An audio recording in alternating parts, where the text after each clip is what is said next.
Putin doesn't go anywhere because they've said that if you land up in any country, we'll try and arrest you. So Putin will not go. They'll arrest Vladimir Putin. No, Vladimir Putin will go because these guys are saying we'll arrest you. He'll go to China, and this will make the relationship between Russia and China that much stronger. But under the influence and under the direction and orders of the United States of America, Zelenskyy doesn't allow the Russians to be invited. Jen friends, I'm Major Gaurav Arya and you're watching the Chanakya Dialogues English. Like this video, subscribe to our channel, don't forget to press the bell icon. I think the biggest fallout of the Russia-Ukraine war, in my personal opinion, was that, that the West has effectively managed to push Russia firmly into the Chinese camp, not realizing how dangerous this combination is. Between Russia and China, they have military forces, they have an army that is far superior to that of the United States of America. Let me tell you that again. America has the #1 armed force in the world, followed by Russia, followed by China. If number 2 and number 3 get along and get together, they can hammer number 1. Also the fact that China has investments all over the world. And today's the Chanakya Dialogues is focusing on this issue, the failure of Western foreign policy. You know, Russia attacked Crimea and Russia attacked Ukraine. But there was a way to stop Russia. Now what they're doing is childish, it is juvenile, and it speaks of people in the corridors of power in the United States of America who have a Cold War mindset. Sure, Putin has been reckless. I mean, I won't put it any other way. They forced Zelenskyy into a position to fight against Russia, and I've been going on and on about this, and I don't know how many times I've repeated this, but the fact of the matter is, you know what is happening? Vladimir Putin is now visiting China. Here's the latest news, and then we will analyze. Putin's second China visit in less than a year, ladies and gentlemen. Less than 1 year. This is the second Chinese visit, or the visit to China of Vladimir Putin.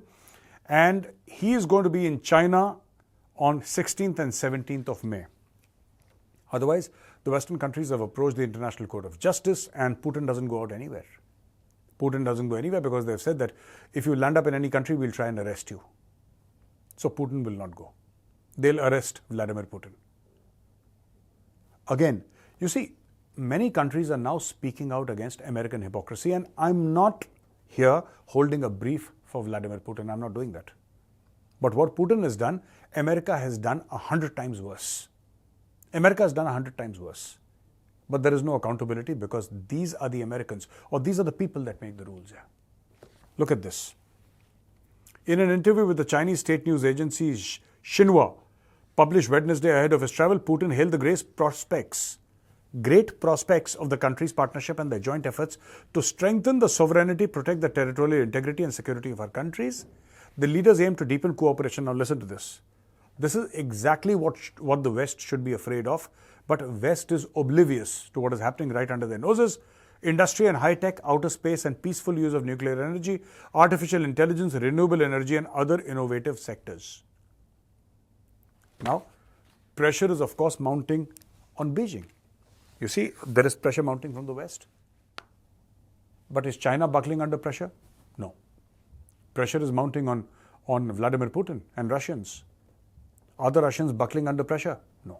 They're putting up a brave front, and there are these small little countries which have taken loans from China. And there are over 70, 80 countries. And they vote wherever China wants them to vote. You see, these countries will absolutely vote wherever China says that they should vote. Now, what is the US going to do about it? Tomorrow, there could be 24 countries in the African Union who will vote exactly where Xi Jinping wants them to vote on any international matter. And everybody has got 1 vote. It's not like the United States of America has got 5 votes. Every single country, whether you are a top economy or you're a poor downtrodden country, whether you're a nuclear power or not a nuclear power, whether you've got a great military, foreign exchange reserves or no, everybody's got 1 vote. So the United Nations in many ways is a great leveler. And this is how China is playing the game. Now Vladimir Putin will go because obviously he can't go anywhere else because these guys are saying we'll arrest you. He'll go to China, and this will make the relationship between Russia and China that much stronger. So what is the West's plan to counter Russia? Now, this is the main question. What is your plan? I'm asking the Western countries, what's your plan? Do you even have a plan? Whenever there is a peace conference, in a third country, and peace for Russia and Ukraine, they're talking about peace, Russia and Ukraine, there are a host of countries. Everybody's attending, everybody's giving their 2 pieces. This should be done, that should be done. But under the influence and under the direction and orders of the United States of America, Zelenskyy doesn't allow the Russians to be invited. And they're talking about peace between Ukraine and Russia is not invited. How can there be peace? Now, look here, I have some research here.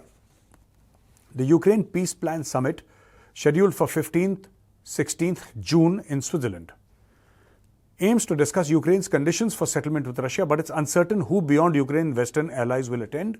Diplomats are focusing on a narrow set of goals in preparation for a summit on Ukraine's peace plan in Switzerland next month to ensure China and other nations of the so-called Global South attend the meeting. China is simply going to say that you should have invited Russia. And this is what I as an Indian will say. How can you talk peace with Russia without inviting Russia? But this is exactly what they've been doing. Which leads me to another observation. Maybe the West doesn't want peace. Maybe the West doesn't. Sure, Putin is the aggressor. And I'm not confused about this fact at all. I'm absolutely certain Putin is the aggressor. But I will also say that Putin was pushed into a corner. He was absolutely pushed into a corner. He had to push back. You did not leave him any space for maneuvering. And today, you see, look at this. They want to call the Chinese and the nations of the Global South to attend the meeting. But they don't want to invite Russia. So what is China going to do there? They want to impress upon China to intervene and tell the Russians to back off. China is not going to do that. China is happy that you're wasting billions of dollars every month arming Ukraine. China is happy. China doesn't have to spend money. The Americans will spend money. The European Union will spend money. The British will spend money. Everybody will spend money except for the Chinese. And as far as Russia is concerned, Russia has got an almost unlimited supply of oil. It can keep on funding this war forever and ever. It has a low population density.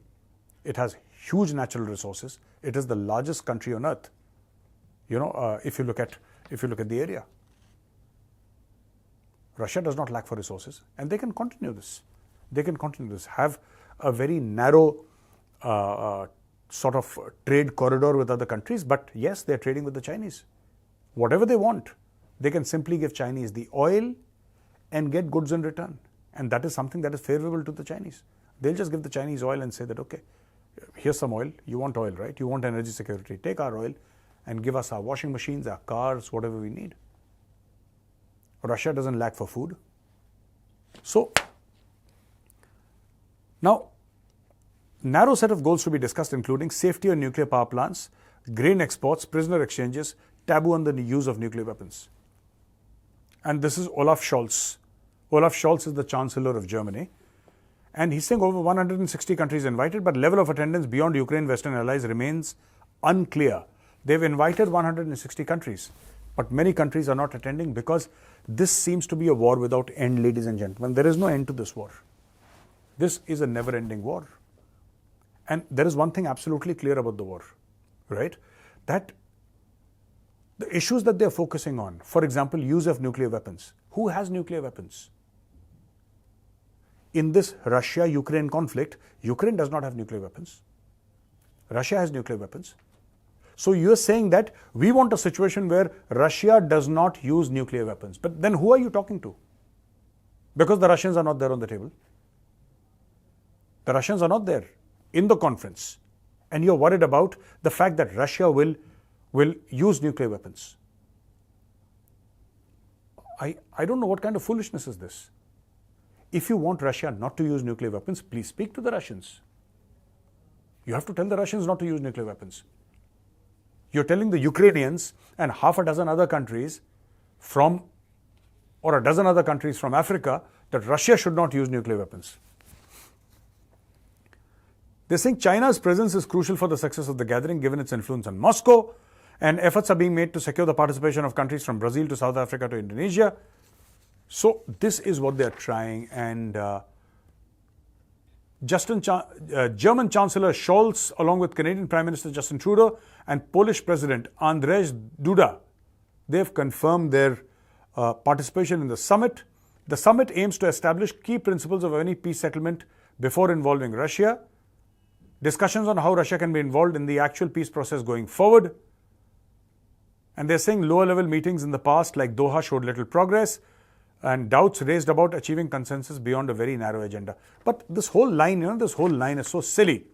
Summit aims to establish key principles of any peace settlement before involving Russia. So what they want is, this summit is essentially that let's have key principles in place. This is what peace looks like. So essentially it could also be that Russia has taken over almost 20-25% of Ukrainian territory. They have to return it. They have to pay some fines and all that to Ukraine, and they have to help rebuild Ukraine. And some people will be tried in a... So all these things, they'll have their huge list that this is what we want from Russia. But the problem is that they're discussing it amongst themselves. There is no Russian representation. And I do not know how this will succeed. And on the other hand, right, in the third week of this month, Vladimir Putin is flying to Beijing to meet Xi Jinping as this coalition gets stronger and stronger. This is a coalition between the world's second largest military and the third largest military. It's about Russia, which has an unending supply of oil and gas. It is rich in natural resources and minerals. And China, on the other hand, the world's second largest economy. Thank you, ladies and gentlemen, for watching this video. And if you like this video, press the like button. Subscribe to our channel. Don't forget to press the bell icon. Jai Hind, Vande Mataram, Bharat Mata Ki Jai.